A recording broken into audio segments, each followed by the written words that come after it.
Inside the State House, hundreds of lawmakers, advocates, and gun violence survivors rallied on the steps of the Illinois State Capitol today. They're demanding change. One family member of Karina Gonzalez, whose Karina bill is named after. News Channel 20's Carolina Hassett has more on her emotional plea for change.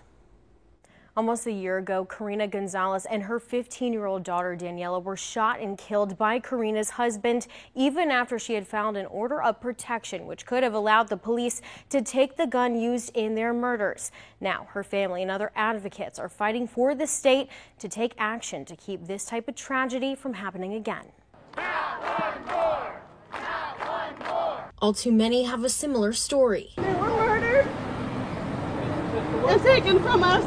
2 years ago at 10:14 a.m. on a sunny day in Highland Park, Illinois, I became a survivor of gun violence. My dad was shot and killed in 1999. Advocates, lawmakers, and survivors rallied at the Capitol today to push for legislation that works to help curb gun violence in the state. How many more have to die?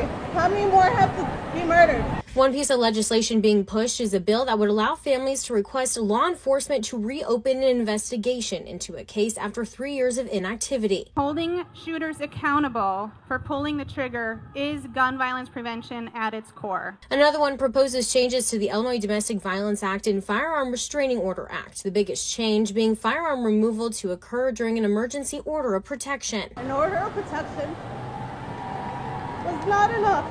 Maria Alvarez, cousin of Karina Gonzalez, who Karina's bill is named after, giving an emotional plea for change to be done for the sake of other families. If an adequate policy would have been in place, Karina and Daniela could possibly still be here today. All survivors who spoke agreed that change needs to be done. Can't imagine how unsafe families of victims feel when the shooter who turned their world upside down still walks the streets.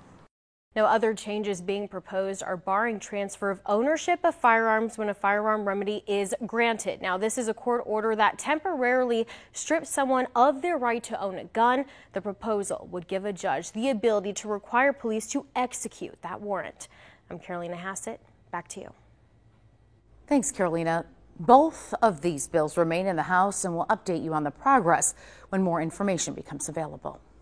Thanks for watching. Stick around by subscribing today and don't miss a single video.